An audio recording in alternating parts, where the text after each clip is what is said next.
Successful. Hello everyone, good morning, welcome to my channel. আশা করছি তোমরা ভালো আছো, আমিও বেশ ভালো আছি। তো চলো ভিডিওটা স্টার্ট করা যাক। এখন বাজে ওই 5:30 মতন। তো একদম রেডি শেডি হচ্ছিলাম, তো ভাবলাম চলো আজকের ভিডিওটা তোমাদের সাথে শেয়ার করি, আজকের দিনটা কেমন কাটালাম। আর ভিডিওটা করার পর মনে হচ্ছে আমি আর পোস্ট করবো না, এত পোস্ট করতে লাগছিলো ভয়েস ওভার দিতে, এডিটিং করতে। তো ভাবলাম ঠিক আছে, যখন ভিডিওটা বানিয়ে ফেলেছি তাহলে পোস্টটাও করে দিই। তারপর গুটি গুটি পায়ে অটো স্ট্যান্ডের কাছে আসলাম, অটোতে উঠলাম। অটোতে উঠে আমরা দুজনে মিলে বেশ 20 টাকা করে, আমাদের না 15 টাকা করে, আমাদের তো 30 টাকা। 30 টাকা দাও। হিসাব করতেও জানেন, এদের ব্যবসা করে। ভাবো তোমরাই, তাহলে ভাবো 7:04 বাজে। যেটা বলছিলাম যে আমাদের টোটো মানে অটোতে করে আসলে না তো 15 টাকা করে ভাড়া নেয়। তো কাকুটা বলছে 40 টাকা দাও। তারপর আমি বললাম, মানে শুনছি তো, বললো যে 15 টাকা করে ভাড়া। তাই বলছে হ্যাঁ 30 টাকায় তো হচ্ছে, তাহলে 30 টাকা দাও। আগের দিনও আমাদের কাছ থেকে মানে বেশি টাকা নিয়ে নিয়েছিল অন্য একটা টোটো। যাই হোক, এখন আমরা বসে আছি, ট্রেনের জন্য অপেক্ষা করছি। আর দেখতে পাচ্ছ এই আন্টিটার এত ক্ষমতা, এ পাশ থেকে ওই পাশে গেছে। ওভারব্রিজ ক্রস করার সময় এদিকে আবার যদি কোনো কিছু ঘটনা ঘটে যায় তখন আবার মানে কর্তৃপক্ষের দায় দেবে। যাই হোক, তিনি কত সাহস করে এইখান দিয়ে উঠলেন। তো আমরা সেটা দেখছিলাম। তারপর আমাদের ট্রেনটা চলে আসলো, আর ট্রেনটা আজকে বেশ ফাঁকা ছিল। আর বাইরের ওয়েদারটা না সেই ছিল, সেই শুধু একটু মানে বসার জায়গা পাইনি। তো এই জায়গাটাতে এত সুন্দর লাগে ব্রিজের ধারে। তো সেখান দিয়ে আমরা যাচ্ছিলাম, মানে কৃষ্ণনগর যে ব্রিজটা আছে না সেইখানটায়।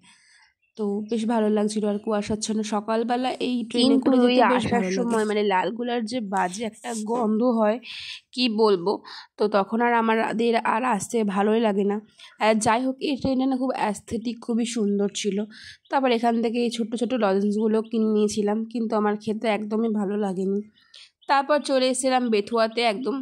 তো এসেই টোটোতে উঠে পড়েছি। আর টোটোতে উঠে আজকে না অনেকটা সময় আগে গিয়েছিলাম, তার জন্য পাশে একটা আশ্রম আছে, সেই আশ্রমে গিয়ে আমরা খাওয়া দাওয়া করলাম, ফ্রেশ হলাম, তারপরে কিছু ছবি তুললাম, তারপরে এই যে একটু বই পড়ছিলাম। তো ওই যে ফুলগুলো ভীষণ সুন্দর লাগছিল, আর শুনছি তার ওই ফুলগুলো অনেক প্রিয়।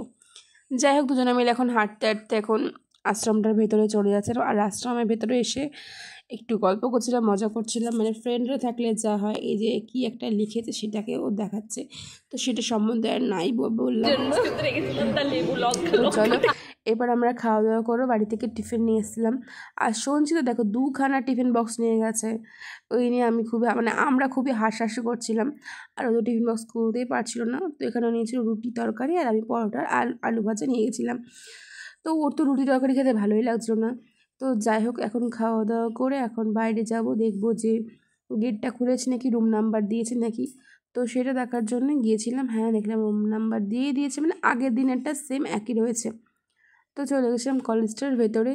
তো এটা হচ্ছে বেথুয়া কলেজ, তোমরা আগের ভিডিওতে দেখেছো আমার একটা রিলস আমার ইনস্টাগ্রামে। তো সেখানে ভিডিওটা অনেকটা ভিউজ গেছে, তো আমি তো অনেক খুশি। যাই হোক, এখন সবাই মিলে এখন কলেজের ভেতরে যাওয়ার জন্য রেডি হয়ে বেরিয়ে পড়েছিলাম, দেখতেই পাচ্ছ। আর হ্যাঁ, ভালো ছিল, বাট আমাদের কলেজ সব থেকে বেস্ট গাইস, মানে দেখতে বলো, সুন্দর বলো, কমফর্টের জন্য আমাদের কলেজ বেশি ভালো লাগে আমার কাছে। চলো এখন যাওয়া যাক। আর নিচে আর এই ঘরে আমার ঘর আলাদা, আমি যেহেতু আর আমার আলাদাই। যে ওখানে একটা মেয়ে দেখতে পাচ্ছ কি করছে, মুখে আমি কিন্তু আর বললাম না, যে ওর কিন্তু করে ওটা লাভ হয়নি। তো চলো এবার এক্সামটা দিয়ে আসি। 2000 years later. এক্সাম দেওয়া একদম কমপ্লিট। আর আজকের এক্সামটা বেশ ভালোই হয়েছিল। আর বললাম না কেন ওর কাজে লাগেনি, কারণ ওখানে না বসতে পারেনি, কারণ সামনের দিকতে পুরো ফাঁকা ছিল, তো আগে নিয়ে গেছে। তো ওই কাজটাও আর করতে পারেনি। তারপর প্রিয়াকে বাই বাই করে একদম দেখতে পাচ্ছ এখানে দুর্গাপুজোর প্যান্ডেল হচ্ছে, আর এরপর আমরা দুর্গাপুজোর ঠাকুর দেখতে যাব, ঘুরতে যাব। তো চলো, ট্রেনটা চলে এসেছিলো অনেকক্ষণ পরেই, বাট কি বলবো, এত গন্ধ আর ভিডিও করা